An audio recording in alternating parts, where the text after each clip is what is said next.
Hello everyone, and thanks for watching Edupedia World videos. In this session of atomic structure, we'll look at the concept of nodes. Okay. So first, what is nodes? Right. They are the region where the likelihood of finding electron is very low. Okay. So orbitals were the region where likelihood of finding the electrons was very high. In nodes are the region where that likelihood is very low.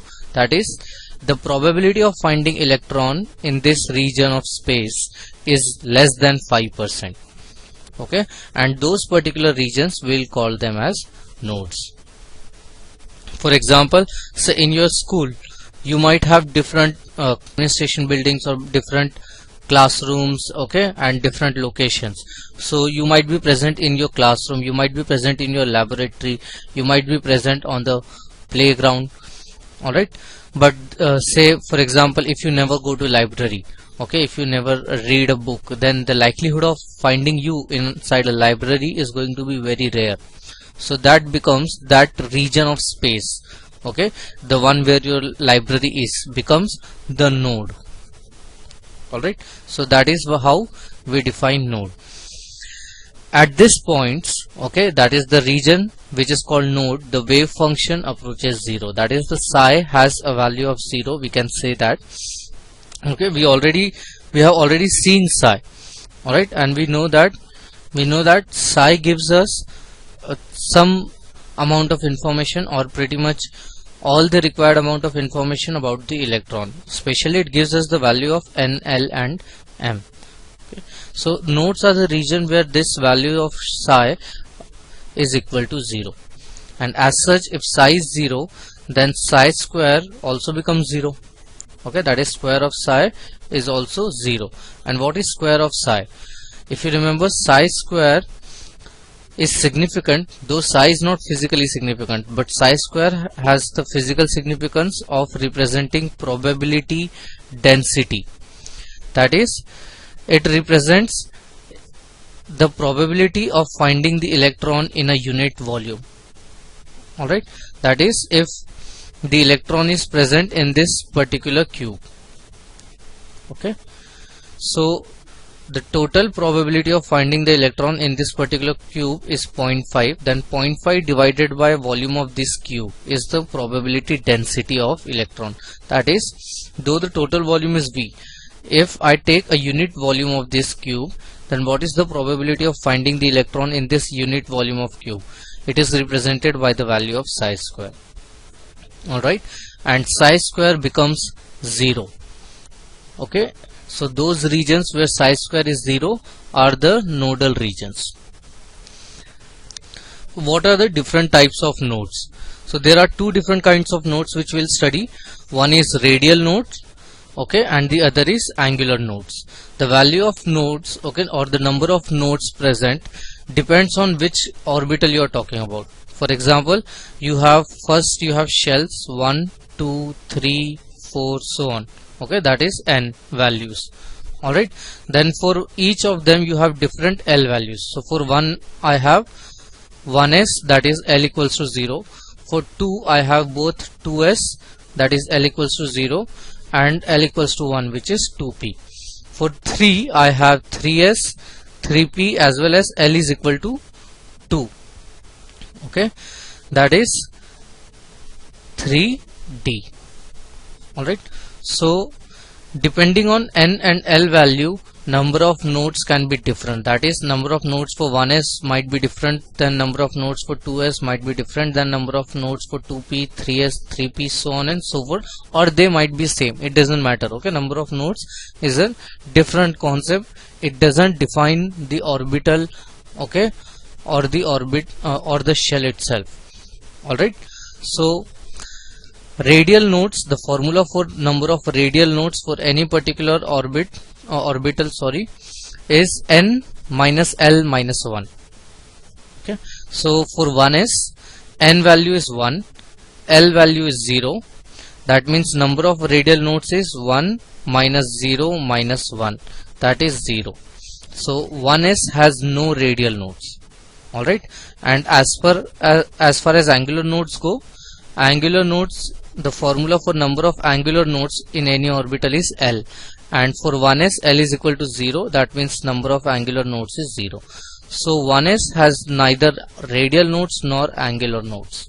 That is to say, the probability of finding the electron, okay, once we start from nucleus, so at nucleus we assume that there is no electron present, alright, though you cannot actually say that the probability is 0, okay, but at infinity we always take probability of finding electron to be 0, alright, because at infinity we assume that electron is no more bound with the nucleus, it is free of nucleus, it is a free electron, and as such it is not part of the atom itself.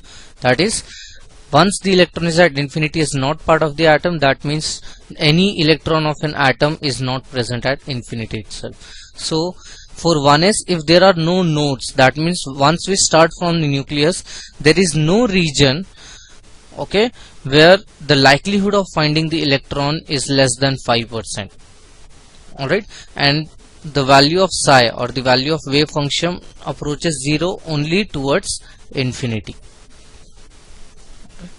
So similarly for 2s, number of radial nodes will be n minus L minus 1. So n value is 2 over here. L value, again s orbital has L value of 0 minus 1. Okay, n minus L minus 1, that is 1. So 2s has 1 radial node. Okay, and as far as angular nodes go, L is equal to 0. That means it has no angular node. For 2p, n is 2, p is 1. Okay, L value for p is 1. So 2 minus 1 minus 1. That means angular node for, radial nodes for 2p are 0. Alright, whereas for 2s there was 1 radial node. And as far as angular nodes go, for 2p L is equal to 1. That means 2p has 1 angular node. Similarly for 3s, okay, number of radial nodes will be 3 minus 0 minus 1, that is 2, and angular nodes will be 0. For 3p, number of radial nodes will be 3 minus 1 minus 1, that is 1, and angular nodes will also be 1. For 3d, it will be 3 minus 2 minus 1, that is 3d has 0 radial nodes, but it will have L equals to 2, that means 2 angular nodes. So one by one, let's look at these different nodes, that is the radial nodes and angular nodes, and how can we visualize them in 3D space. So radial node, why do we call them radial node? Simply because the region, okay, where electron, the finding of probability of finding the electron is 0, is present along a radius, okay, circular sphere. Alright, so they are basically spherical nodes. For example, if you have a sphere, okay, so this is a sphere, alright, a solid sphere. Let's assume after reaching this radius r, okay, in any direction, there is no probability of finding the electron, or that is to say the probability of finding the electron is very low, less than 5%. Okay, and after that again the electron starts staying. Alright, so basically up to R1, okay, up to R1 there was electron cloud density. Alright, then from R1 to R2, okay, in between this region, electron probability finding, the probability of finding electron is less than 5%, and then again after R2 there is the high probability of finding the electron. So this particular region, okay, which is marked with white color, alright, this particular region is a spherical node. Right, that is, the node is of somewhat spherical nature. Now, these nodes are also called nodal surfaces. Your NCERT textbook uses the term nodal surfaces synonymous to node itself, but that's not actually correct. Alright, so nodes is wherever electron density, cloud density has a probability of less than 5%, or you can say there is no electron cloud density practically. So those nodes can be of two kinds, radial node and angular nodes. Now nodal surfaces are simply basic surfaces, okay, along which the electron cloud density is not present. That is, they are the surfaces, okay, where probability is less than 5%. For example, the table, okay, your study table, the top layer of your study table, okay, this is your study table. Alright, so this top layer, this represents a plane. Alright, but if you just talk about the surface, alright, so you understand the meaning of surface, right? If I talk about the say upper and lower parts, so just below the plane and just above the plane, that is the surface of your plane. So radial nodes are usually surface of spheres. Alright, so they are surface of, you can say, just like your tennis ball, so the surface of your outer part of your tennis ball. Alright, so that is how a nodal surface is. So all spherical nodes tend to be nodal surfaces, right? And we have already seen different radial nodes for 1s, 2s, 3s. Okay, so how can I visualize them? For 1s, we know that there are no nodes at all. Radial number of radial nodes for 1s is 0. That means there is no node, so we don't talk about it. For 2s, okay, number of radial nodes is n minus l minus 1. That is 2 minus 0 minus 1, which is 1. Alright, so the figure that which I just drew you will represent a node for 2s. So how is this one node present? So I start from origin, alright, and there is electron cloud density starting from origin up to this radius. Then suddenly the electron cloud density vanishes, okay, and it again starts after some time, alright, and again there is electron cloud density, so on up to infinity. Alright, so this particular region, alright, it has no thickness as such. Alright, it has no measurable thickness which you can say. That is why we say it is just a surface. Alright, similarly for 3s, okay, for 3s number of radial nodes will be 3 minus 0 minus 1, which is 2. Alright, so there will be two such, okay, now we just had one white ring, so we'll have two different rings. Okay, so for 2s, this is the shape or structure of your orbital. For 3s, after this second, okay, second electron cloud density, there again electron cloud density vanishes, alright, and it again starts after some time, and now again it will go up to infinity. Okay, so there are two different regions here where there is no electron cloud density. Alright, so one region is this, second region is this. These two regions represent two nodal surfaces or two radial nodes for 3s. So this is how a 3s orbital actually looks. Alright, and for 2s we just saw, and for 1s it will just be starting from nucleus. It will always have electron cloud density, alright, even up to infinity. Alright, okay, and only towards infinity it approaches 0. So that is how a 1s orbital looks. Alright, so now you are capable of actually drawing the shapes of different orbitals, okay, irrespective of which shell you are talking about, 1s, 2s, 3s, 4s. Alright, you can draw it by yourself. And now you are even able to differentiate between 2s and 3s. We saw that since both have s orbitals, they will both have spherical shapes, but now you know the exact difference between 2s and 3s. Alright, so this is for s. What happens if I have a p orbital? Okay, so does p orbital have radial nodes? P orbitals don't have spherical shapes, right? They have dumbbell shape. So how radial nodes are present over here? Let's look at 2p. So number of radial nodes in 2p will be 2 minus l, which is 1 minus 1, so 0. So 2p has no radial nodes. Let's look at 3p then.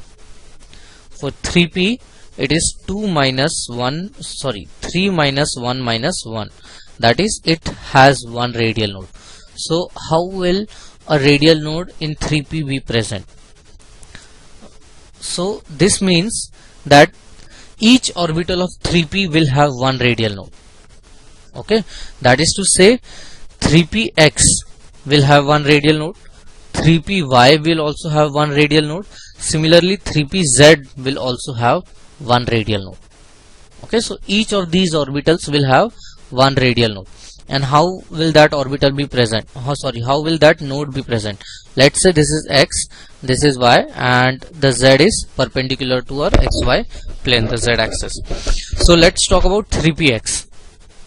Okay, so for 3px we know that electron cloud density is present along the x axis. So this is how electron cloud density will look. Okay, so it starts from origin and it goes up to this radius. Alright, now what happens? There is going to be a radial node. That means at some radius r, suddenly the electron cloud density will vanish. Alright, so let's say you are here. Okay, it doesn't actually vanishes very suddenly. It is a smooth transition, but we don't go into the detail of that. So let's say this is radius r. Then if you draw this, okay, so this red color, the red color dots which I am plotting over here, they are not actually there. Okay, they are just for your visualization. Alright, so after this radius r, there is node. That means there won't be any electron cloud density, okay, in this white region. Okay, but as soon as this node is present, okay, after this node again there is electron cloud density. So again up to infinity there is electron. Okay, so that is the shape continues. Alright, that is the shape continues as if there was nothing missing. For example, this is my solid lobe. Okay, this is my lobe. So I will have electron here, electron here, electron here. Then suddenly after a radius r, okay, there will be a surface. Alright, you can say not a layer which you can measure, whose thickness you can measure, but some surface where the probability of finding electron is very low, that is less than 5%, and then again there will be high probability of finding the electron. Okay, so this particular space over here becomes the node. Okay, so this is how a radial node in 3p is present. For 4p you will have two radial nodes. That means you will have two such surfaces. So there will be another such surface over here, and then again there will be electron cloud density. Okay, so two nodes will be present for 4p. Okay, so this is how all happening along x-axis. That is why we were saying that this is 3px or this will be 4px. For y-axis a similar figure will come, but just that it will be aligned across the y-axis. Similarly for 3pz it will be aligned across the z-axis. Okay, so this is how radial node is present in p orbitals, and just like this radial nodes are also present in d orbitals. So let's talk about 3d. For 3d, number of radial nodes will be 3 minus 2 minus 1, that is 0. No radial nodes. For 4d, number of radial nodes will be 4 minus 2 minus 1, that is there is one radial node. So we know that shape of d orbital is double dumbbell. Okay, it is double dumbbell. So how is electron cloud density present over here? Again there will be electron cloud density, and then suddenly just like p orbitals it will vanish and then it will again start. Okay, and this will happen for all the four lobes. Okay, so the only difference between p and d is in p we have usually two lobes only. Okay, and for d we have usually four lobes. That means the same occurrence will occur in all the four lobes present, and that will be at the same distance r.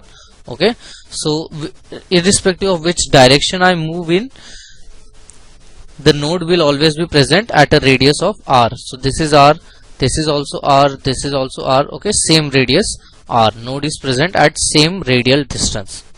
Okay, and for dz2 there is only two lobes, so it will be similar to p orbitals. Alright, dz2, again there will be a radial node, and then electron cloud density will start again. Okay, so that is all. We actually don't have to look into all these shapes in so much detail, but it helps to clarify okay, the exact nature of orbitals, and it helps you to visualize what is actually happening instead of just learning the formula. Now let's look at angular nodes. So these are non-spherical nodes. Okay, as the name suggests, these nodes are not present at a particular radial distance from nucleus. Instead, they are present at particular angles. Okay, that is why they are called angular nodes. Usually, these angular nodes form a nodal plane. Okay, they don't just form a surface, but a entire plane itself. Okay, so let's look at some of the angular nodes. Alright, we have already seen that the number of angular node depends on azimuthal quantum number, that is the value of L. Okay, so S has no angular nodes because S has the value of L as 0. Alright, so and it is quite obvious, right? If S orbital is completely symmetrical in a spherical manner, so there is no angle at which that electron cloud density will vanish. So if this is a sphere, then you cannot say that starting from x-axis, if I move to 45 degree, then there is no electron cloud density at this 45 degree angle. Okay, so that is why you can say that S has no angular nodes, it has only radial nodes. Alright, whereas P and D, they do have angular nodes. So let's look at them. Angular nodes in p orbital. Okay, so we won't go into much detail, we'll just go through this very quickly. Alright, so if you look at px, okay, so px has electron cloud density aligned across the x-axis, okay, along the x-axis. So which part, okay, at which angle is there no electron cloud density? Similarly, you have to think for py and pz. Okay, that where, okay, is there no electron cloud density at all? So let's look at py first. Okay. So along y-axis there is electron cloud density.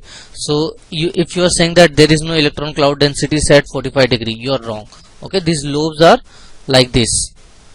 Alright, if you say that there is no electron cloud density at 60 degree, you are wrong again. I can say that lobe extends to like this.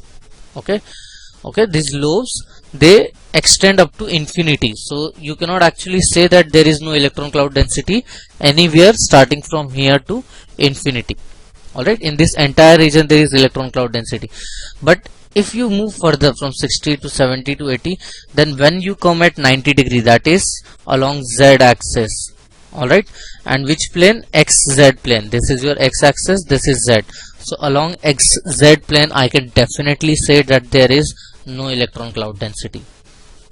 Okay, this lobe, okay, this line will be tangent to this plane. Okay, this starting point of lobe will be tangent to your XZ plane. Okay, and which is your XZ plane? This plane is my XZ plane. Okay, this entire plane. Alright, not these alternate quadrants, but the entire XZ plane. Okay, it will be tangent to these two lobes, and after the origin these lobes will only keep on moving away from XZ plane. So this entire plane, or this 90 degree plane, okay, that is plane which is present at 90 degree from y-axis, is a nodal region. That is why we say that it is an angular node. It is present at a specific angle. Okay. Similarly for px, the electron cloud density is present along x-axis. So the nodal plane is yz plane. Alright, and similarly for pz, the nodal plane is this xy plane. Okay, there is no electron cloud density along this xy plane. Okay, so this is valid for any shell, that is for either 2, 3, okay, for 2p also you will have this, for 3p also, for 4p also. Why? Because number of angular nodes only depend on the value of azimuthal quantum number. So as long as the azimuthal quantum number value is L equals to 1, there will always be only one angular node, irrespective of which shell you are in. Okay. Now let's look for angular nodes in d orbitals. So in d orbitals, again similar approach just like p orbitals, but a little bit more complex. Alright, so for d orbitals L value is 2. That means each of the 5 d orbitals, okay, each of these 5 orbitals will have 2 angular nodes. Alright, we have already seen these pictures in previous session, right? So let's look at these pictures again. We know that for dyz, okay, for the orbital dyz, electron cloud density lies between y and z axis. Okay, so where is the region where there is no electron cloud density? It's very simple. Okay, electron cloud density, since it lies in yz plane, there is no electron cloud density along xz plane. Okay, so this is x, this is z. There is no electron cloud density in xz plane, and there is no electron cloud density in xy plane. Okay, that is the two planes perpendicular to your yz plane. Okay, similarly for dxz, alright, electron cloud density is present between x and z axis. Okay, so the two planes perpendicular to this xz plane, which are those two planes? One is yz and the other is xy. So again, there is no electron cloud density in xy plane. This is your xy plane. Alright, there is no electron cloud density in this entire xy plane. Alright, and similarly there is no electron cloud density in your yz plane. For dxy, alright, again two angular nodes. Alright, so electron cloud density here is present between x and y axis. So if I move 90 degree towards z axis, alright, so there is no electron cloud density in xz plane. Alright, and there is also no electron cloud density in yz plane. So again two different angular nodes. For dx2 minus y2, now here the electron cloud density is present along x and y axis. Okay, so if the electron cloud density is present along x and y axis, how can you say where is the how can you say that the region of nodal area, or the region of node is somewhere in xz plane? Okay, the lobe is like this. Alright, and if you remember, I told you these are 3D lobes. That means the lobe also occupies some space in xz plane. Okay, so where is the region where there is no electron cloud density? So let's look at this from this perspective. Let's take this to be x and this to be y. So this is lobe, this is lobe, this is lobe, and this is also electron cloud lobe. Okay, so there is electron cloud everywhere here, but if I move here at 45 degree, okay, this particular line, alright, this particular line, this is tangent to the lobe along x axis as well as y axis. So this particular line will have no electron cloud density. Okay, so that means the plane passing through this line will be a nodal plane. Similarly, this was at 45 degree. Now if I move further to 135 degree, that is over here, so again this line is tangent to the lobes along x as well as y axis. So again this entire plane, the plane passing through this line, okay, will be a nodal plane. So again we have two nodal planes, or that is to say two angular nodes. Alright, now for dz2 it becomes even bit more trickier. Okay, so let's try and understand. Even if you don't, it doesn't actually matter. Okay, this is not in your CBSE syllabus. Okay, but let's try and look at them. Okay, very quickly. So dz2, again L is equal to 2. Okay, it is still d orbital. That means there will be two angular nodes, but this time those two angular nodes are not actually planes, they will be nodal surfaces. Alright, and where will that nodal surface be? It cannot be xy plane. Okay, the ring is present in xy plane. It cannot be yz plane.